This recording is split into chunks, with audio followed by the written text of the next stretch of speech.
Significado político e histórico de la sublevación cantonal en Cartagena. No se puede precisar con exactitud qué clase de historia resulta más dañina, si la que silencia la gesta o la que la denigra. ¿Qué sabemos realmente de la sublevación cantonal de Cartagena de 1873-1874? O mejor dicho, ¿qué no sabemos de ella? Es nuestra voluntad intentar dar a conocer durante los próximos capítulos de Cartagena en un puño aspectos desconocidos, olvidados, o que actualmente se encuentran confundidos en las tergiversaciones históricas y mitificadas, en falsedades folclóricas, pues que nos impiden comprobar la verdadera importancia, la relevancia y el trasfondo político e ideológico de lo ocurrido en aquellos días en Cartagena. Con la intención de llegar al año 2023, cuando se cumplen los 150 años de este hecho histórico, queremos reivindicar como quizás uno de los más importantes hechos acaecidos en esta milenaria ciudad, llegar a un conocimiento que profundice en el estudio de los elementos que integran la realidad y las raíces de aquella epopeya, una peripecia de una increíble sublevación que duró 185 días y que convirtió a la ciudad de Cartagena en el centro de la atención mundial. Una revolución con tintes románticos que tuvo a su disposición una increíble capacidad militar, con tropas de élite y una escuadra poderosa, y que concentró en esta plaza a una serie de individuos que protagonizaron una de las más intensas páginas de esa convulsa historia de la España de esa época.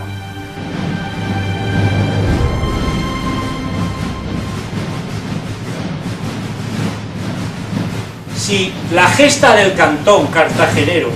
hubiera tenido lugar en otro país,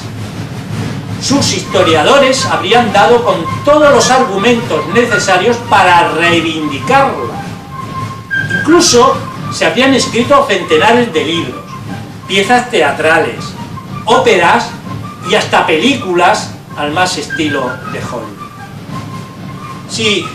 señores y señoras, al margen de los silencios malintencionados o de las denigraciones sufridas por este movimiento por parte de la historia oficialista y por la imposición de esos mitos y esas leyendas folclóricas basadas en textos literarios y no documentados, debemos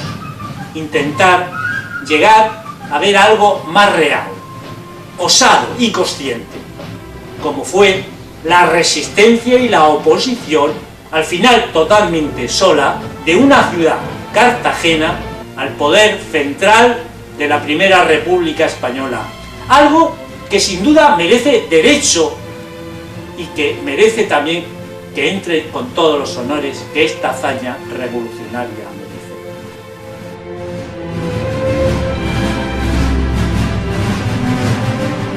Para esta primera entrega me van a permitir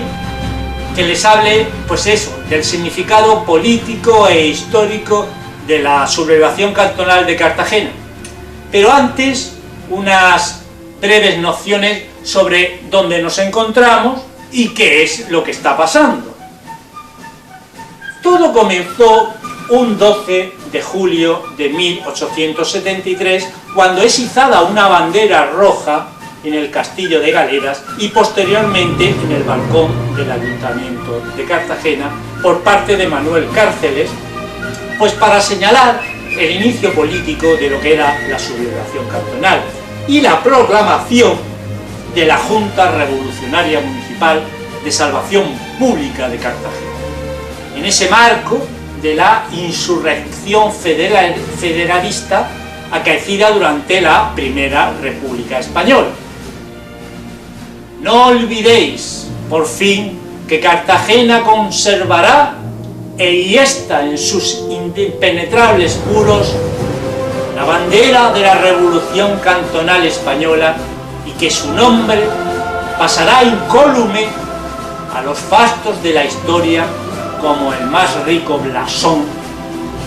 de los tiempos. Con ello, la sublevación cantonal conseguiría triunfar finalmente en la primera plaza fuerte del país y disponer a partir de ese momento de una importante y segura base de operaciones en la que se establecería, y es muy importante esto a tener en cuenta, el primer gobierno provisional de la Federación Española. Durante 6 meses, Cartagena, al abrigo de sus castillos, de sus murallas, defendió heroicamente con su vida un ideal: la Constitución Federal del Estado Español, aprobada en las Cortes unos meses antes. Quizás una utopía política en aquellos tiempos, pero una realidad hacia la que nos dirigimos actualmente en la España de las autonomías y también en la Unión Europea de nuestros días, esa que llaman la Europa de los pueblos, que ya preconizaban aquellos locos cantonales cartageneros. Lo que fuerza la admiración hacia los protagonistas de aquella revolución frustrada, dice el profesor Jover Zamora, es algo realmente que está por encima del triunfo y de la derrota. Los cantonales cartageneros sintieron arder en su sangre, con el vino fuerte de la Federal, bajo el sol implacable del verano mediterráneo, vieron sus casas destruidas, sus calles cubiertas por las víctimas del bombardeo y acertaron a mantener niveles históricamente insólitos en cuanto se refiere al respeto de la vida, a la dignidad humana del disconforme y del adversario. Algo tremendamente valioso y ejemplar, que vibra en la entraña de esta revolución mal planteada,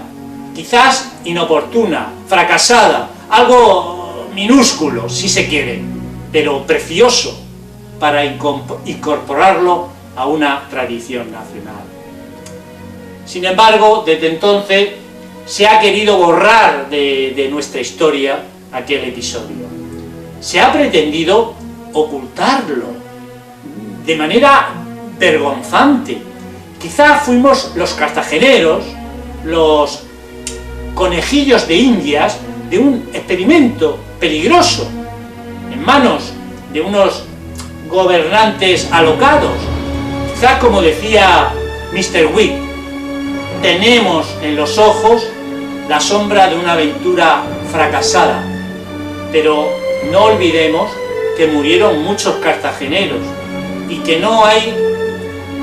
ni existe categorías en ese tránsito. Honremos la memoria de nuestros bisabuelos, su heroísmo, su sacrificio o simplemente su torpeza a la hora de llevar sus ideales a unas absurdas consecuencias, al final de la denominada sublevación cantonal en Cartagena, dentro, insisto, de ese contexto de la Primera República Española. Es el término de un cruel asedio, 327 inmuebles totalmente destruidos, otros 1.500 seriamente dañados. Solamente 27 edificios no sufrirán daños en la ciudad. Atrás quedaban 184 días de sublevación, 150 de sitio militar, 48 de bombardero artillero, durante el que se arrojaron cerca de 27.000 proyectiles de grueso calibre sobre el interior de la ciudad y de sus defensas. Y una bandera roja, hecha a jirones, en donde todavía se podía leer en letras doradas: Federación o muerte, Cartagena, Cantón y libertad.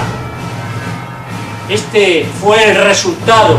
de un levantamiento anticentralista, que paradójicamente significó la propia destrucción de quien lo quiso someter.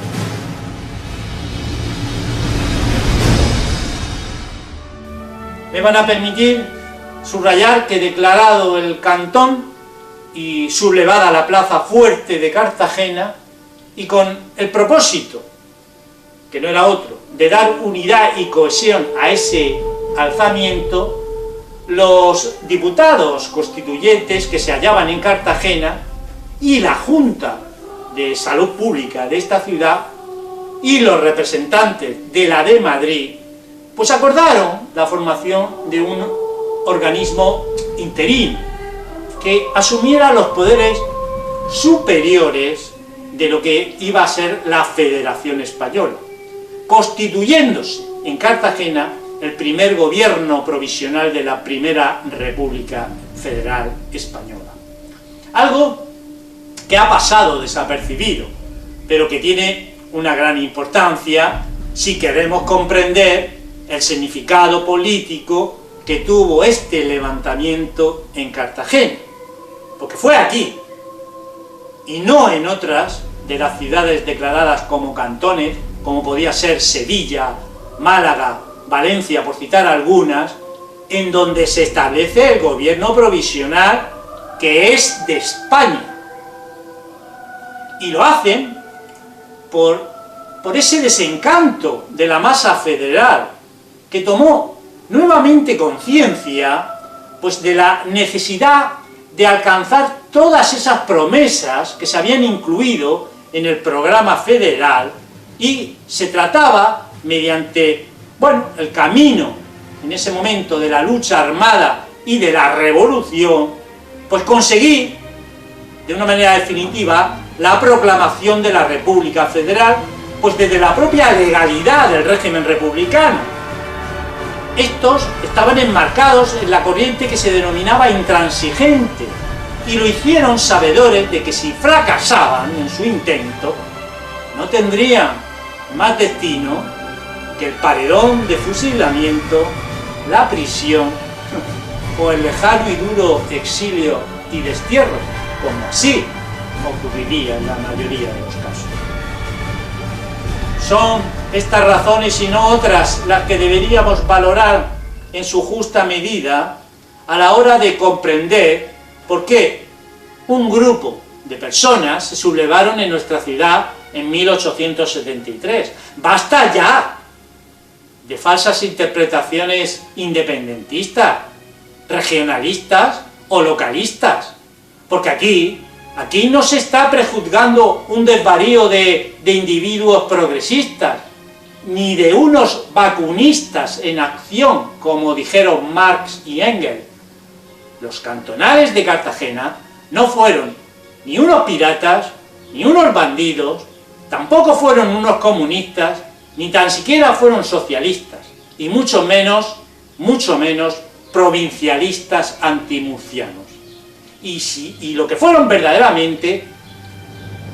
y yo no lo dudo, es que fueron unos republicanos, federales e intransigentes. Sí, amigos y amigas, intransigentes, que dentro de ese movimiento cantonal de 1873 fue el intento del principio federativo desde abajo, como se decía en la época, y mediante la aplicación de la fuerza, como se quiso defender en Cartagena, oponiéndose pues a esa otra propuesta de Pi y Margall y de otros líderes republicanos históricos moderados, de establecer la federación desde arriba, cantonales desde abajo, y desde la legalidad del propio régimen republicano. El alcance político de esta sublevación se podría medir en la repercusión que tuvo en sus propios detractores, ideólogos del momento tan destacados como son Marx y Engels. Le dedicaron tiempo y renglones. Sin ir más lejos, Friedrich Engels, uno de los padres del marxismo, refiriéndose al movimiento cantonal en Cartagena, publicó en Der Volkstag en 1873 una interesante serie de artículos que constituyen un informe desde el punto de vista marxista acerca de lo que era la revolución cantonalista cartagenera, que, como él afirma, había estado manejada por los anarcocomunistas de Bakunin. Aquella revolución fue un sangriento fracaso, no existe de perfiles grotescos, dice Engels. Pues bien, él cargó todas las culpas sobre los bakunistas y condensó su opinión sobre ellos en la conclusión quinta de su informe, que me van a permitir que se les cite. En una palabra, los bakunistas nos acaban de dar en España y en Cartagena un perfecto ejemplo de cómo no se debe de hacer una revolución. Incluso sobre nuestra ciudad, Engels escribió: y solo Cartagena resistió, ese puerto militar, el mayor de España, que había caído en poder de los insurrectos junto a la Marina de Guerra. Estaba defendida por tierra, además de por una muralla, por 13 fortines destacados, y no era, por tanto, fácil de tomar. Y como el gobierno se guardaba muy mucho de destruir su propia base naval, el cantón soberano de Cartagena vivió hasta el 11 de enero de 1874, día en que puso fin a este capítulo, porque en realidad no tenía en el mundo nada mejor que hacer. En Cartagena, durante la sublevación cantonal, los republicanos federales intransigentes desarrollaron una serie de propuestas progresistas para la época y que se enmarcaban en esa primera República Española, y cuyo gobierno provisional, vuelvo a insistir, durante meses residió en nuestra ciudad. Y no se suele aludir a la defensa ni del sufragio universal, ni a la consideración de la pena de muerte como algo indigno de la condición humana, tampoco el anhelo de la regeneración de la política, ni a la separación de la Iglesia y el Estado, ni su oposición al carlismo y al antiguo régimen, con todo lo que esto implicaba de inquisición, de diezmo, de gremios, de venta de propiedades compradas por los liberales, ni a su defensa de la libertad de palabra, de asociación, de prensa, de cultos, ni al sueño de una proyección universalista, viva la revolución universal, ni al desarrollo de juicios públicos conjurados, ni al establecimiento del derecho al divorcio, ni a la publicación de las cuentas sobre los gastos de la Junta de Salvación, en una especie de transparencia, ¿no? Ni de su propuesta de la educación gratuita, elemental y obligatoria, en una nación que se componía por 17 estados, incluidos Cuba y Puerto Rico. Y es en esta disputa en la que nos vimos los cartageneros envueltos. Aquí vinieron los líderes intransigentes a hacer eso de lo de abajo hacia arriba, y sabemos el porqué, porque les sonaba lo de Plaza Fuerte, pero no solo por eso, no nos engañemos.